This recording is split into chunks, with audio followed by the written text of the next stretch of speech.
Hello friends, my name is Priyesh Soni and I welcome you all in our YouTube channel Delhi institute for civil services.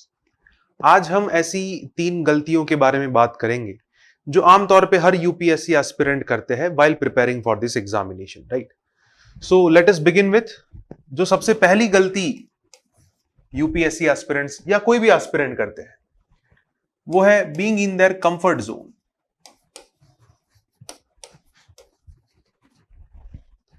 Now ये word आप सबने सुना होगा कि comfort zone, ठीक है, कंफर्ट जोन में से बाहर आओ वगैरह वगैरह।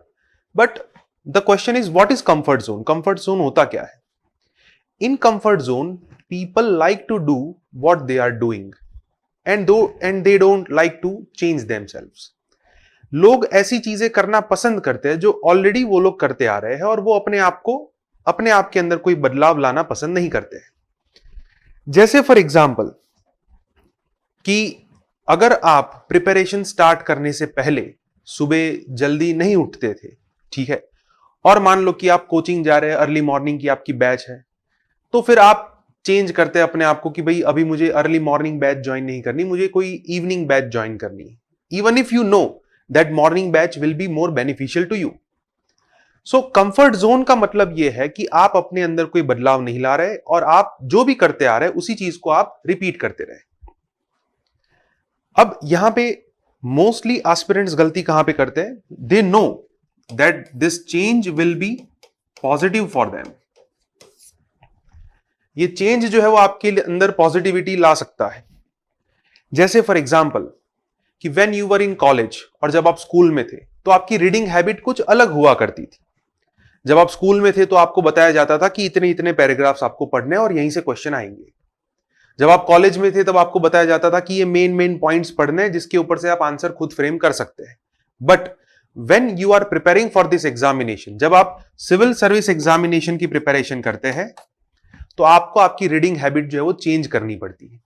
आपको बीच बीच में रुकना पड़ता है, आपको सोचने के लिए टाइम लेना पड़ता है कि ये घटना क्यों हो रही है। For example when you are learning about national income,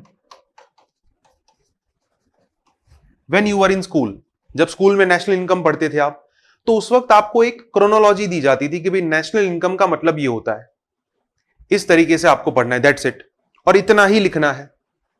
जब आप कॉलेज में आए तब भी आप नेशनल इनकम पढ़ते थे, तब भी आपको लिमिटेड चीज दी जाती थी कि भाई इतनी चीज आपको लिखनी है। बट जब आप यूपीएससी में आते हैं तब आपको कुछ चीजें सोचनी पड़ती है, जैसे कि you know what is national income, but you should know how it is calculated। ये कैलकुलेट कैसे होती? सबसे important question, why it should be calculated? क्यों कैलकुलेट करना है? तो आपको आपकी रीडिंग हैबिट जो है वो चेंज करनी पड़ेगी। अगर आप चेंज नहीं कर पा रहे हैं, that means you are enjoying your comfort zone. Second thing, writing habit.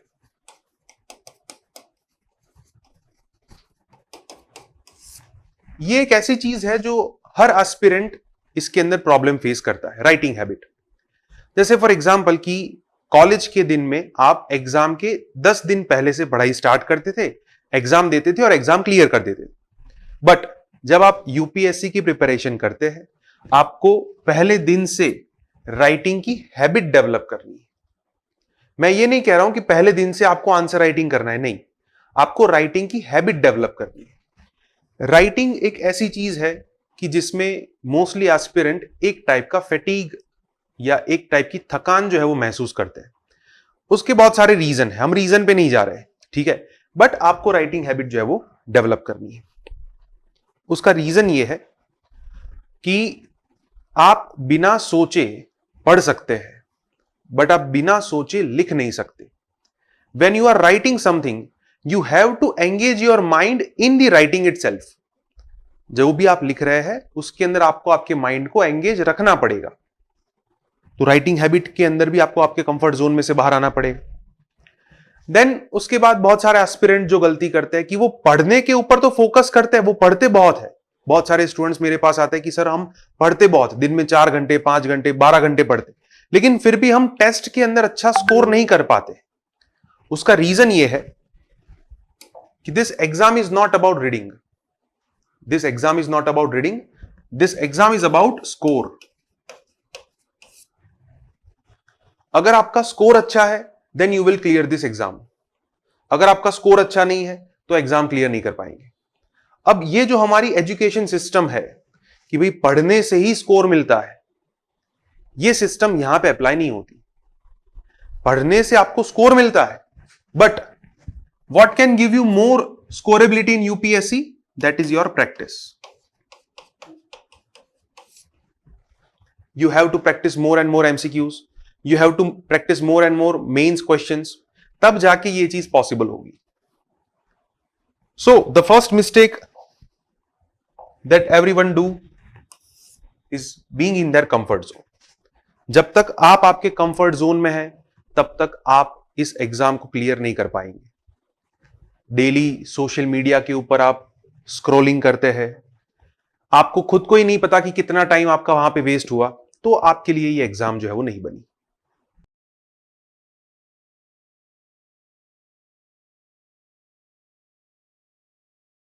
What is the second mistake? This second mistake is the outcome of first mistake. अगर आप आपके कंफर्ट जोन में है तो उसका एक आउटकम मिलेगा आपको, उसका एक नेगेटिव आउटकम ये है, you will be in a position that is called as learned helplessness. Learned helplessness. Now, what do we mean by learned helplessness? The feeling that is triggered into you that I can't do it. ये जो आपके अंदर feeling develop होती है ना कि मैं ये नहीं कर सकता, I can't do it, इस फीलिंग को कहते हैं learned helplessness. For example, you are in your comfort zone, you have not studied anything for next 30 days. और 30 डेज के बाद मान लो कि आपने कोई न्यूज़पेपर उठाया, आपने कोई किताब उठाई, आपने कोई टेस्ट उठाई, और जैसे ही आपने वो बुक उठाई या जैसे ही आपने टेस्ट बुकलेट उठाई, आपके अंदर सबसे पहली फीलिंग क्या आएगी? आई कांट डू इट, मैं ये नहीं कर पाऊंगा। Why you can't do it? Because you were in your comfort zone for the past 30 days. So comfort zone का एक नेगेटिव आउटकम है learned helplessness, you can't do it.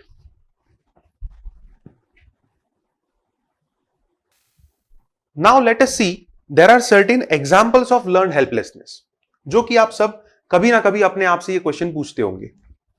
First, attempt. कई बार आपने ये डिलेमा फेस किया होगा कि मुझे ये अटेम्प्ट देना चाहिए कि नहीं। फॉर एग्जाम्पल कि अभी 2023 का जो अटेम्प्ट है उसको 6 महीने बाकी है, राइट? बहुत सारे लोग जो बहुत टाइम से प्रिपरेशन कर रहे थे, अब अपने अंदर एक सवाल पैदा हुआ कि मुझे 2023 का अटेम्प्ट देना चाहिए कि नहीं। ये क्या है? If you were in your comfort zone for the last 6 months, तब जाके इस फेज पे आप ये क्वेश्चन को डील करेंगे कि मुझे ये अटेम्प्ट देना चाहिए कि नहीं देना चाहिए। तो अटेम्प्ट को लेके आपको ये फीलिंग आती कि आई कांट डू इट, 2023 में नहीं होगा। फिर उसके बाद क्या होगा? 2024 में भी सेम, 2025। तो ये साइकिल जो है वो चलती रहेगी। Your age will not wait for you, but ये अटेम्प्ट्स वेस्ट होते जाएंगे। Second thing, answer writing.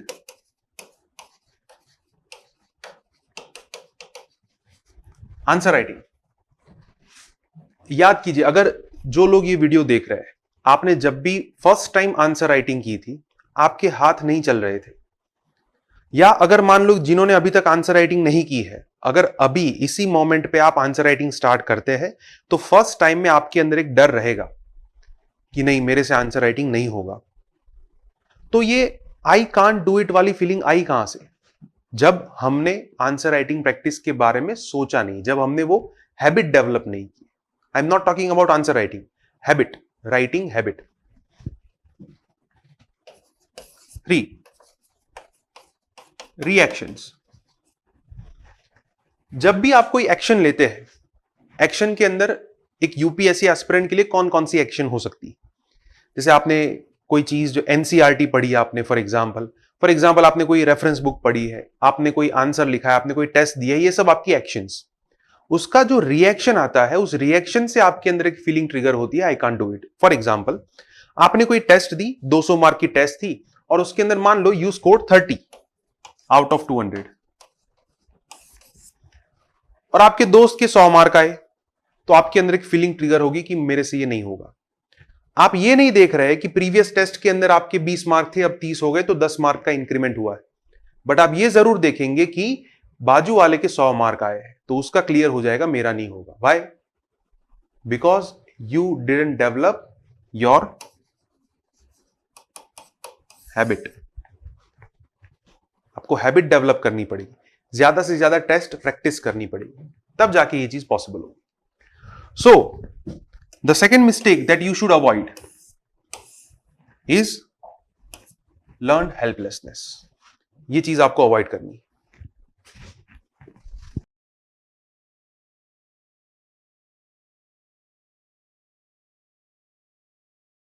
अब हम बात करते हैं तीसरी mistake, which I call as path of least resistance. Path of least resistance, which means you will always look for an easy alternative. जब आप हमेशा कोई इजी ऑल्टरनेटिव के बारे में सोचते हैं, ढूंढते हैं, तो उसे हम क्या कहेंगे? Path of least resistance. See, every human has a nature of finding an easy alternative, but यहां पे एज अ यूपीएससी एस्पिरेंट आप ये गलती नहीं कर सकते, जिसके नेगेटिव आउटकम्स आपको तुरंत देखने को नहीं मिलेंगे, but eventually you will have some negative outcomes.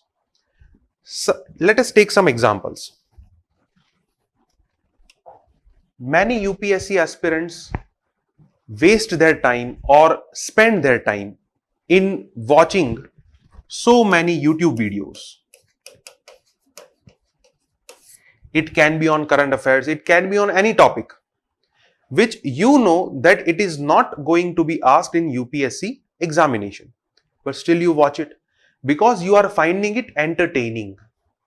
आपको उस वीडियो देखने में मजा आ रहा है, इसलिए आप उस वीडियो को एंजॉय कर रहे हैं। Back of the mind you know that this type of content और questions will not be asked in UPSC. So एक ये फैक्टर हो सकता है। दूसरा फैक्टर, नोट्स।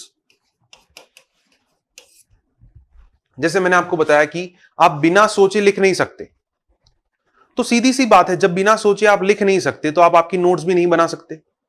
इसलिए एस्पिरेंट्स जो गलती करते हैं कि हमें कहीं से रेडीमेड नोट्स मिल जाए, कि सर हमें मटेरियल प्रोवाइड कर दो, बस हम इसी मटेरियल को पढ़ के आईएएस बन जाए। ऐसा तो होगा नहीं। Notes, you have to prepare your own notes. इसका इजी ऑल्टरनेटिव अवेलेबल होगा, बट उसके जो नेगेटिव आउटकम्स है वो आपको खुद फेस करने पड़ेंगे। जैसे कि कोचिंग के lectures. If you are going for a coaching for UPSC, आपको कोचिंग जो है वो एक डायरेक्शन प्रोवाइड करता है, एक डायरेक्शन कि कोई भी सब्जेक्ट पढ़ने के लिए आपका अप्रोच क्या होना चाहिए। सी, हिस्ट्री आप ऑलरेडी पढ़ चुके हैं, ज्योग्राफी आप ऑलरेडी पढ़ चुके हैं, पॉलिटी आप ऑलरेडी पढ़ चुके हैं, बट वहां पे आपका अप्रोच अलग था। वहां पे आपको कोई ये नहीं सिखाता था कि भाई प्रेसिडेंट की पावर क्यों कम है, गवर्नर की पावर क्यों ज्यादा है। वहां पे आपको कोई ये नहीं सिखाता था कि भाई गांधी और सुभाष चंद्र बोस के बीच में क्या डिफरेंस है। वहां पे आपको कोई ये नहीं सिखाता था कि भाई ये बैंकिंग सिस्टम के अंदर मेन इश्यूज क्या है। यहां पे आपको सीखने को मिलता है। सो कोचिंग का मेन रोल क्या है? आपको डायरेक्शन प्रोवाइड करना, ऐसी डायरेक्शन जिससे आपकी प्रिपरेशन इजी हो। प्रिपरेशन करनी आपको है, प्रिपरेशन को इजी बनाने का काम हमारा है। सो आप अगर कोचिंग के ऊपर डिपेंडेंट है कि सिर्फ कोचिंग के लेक्चर अटेंड करने से हमारी एग्जाम क्लियर हो जाएगी, so you are going in a wrong direction. You have to put your maximum efforts while joining a coaching. Coaching join करने के बाद भी आपको आपके मैक्सिमम एफर्ट्स डालने पड़ेंगे। कोचिंग के ऊपर डिपेंडेंट रहना, it is also a path of least resistance. ये भी आपको समझना है। जैसे कि हमने आज देखा कि there are 3 mistakes which you should avoid. First, being in your comfort zone. Second is about learned helplessness, and third is about path of least resistance.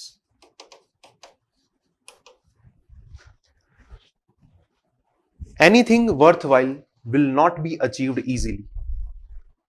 जितनी भी चीजें जो काफी कीमती है, जो आपको एक महान इंसान बनाती है, it has a byproduct with him, that is your hard work. So keep working hard for your preparation, keep hustling for your preparation. Thank you.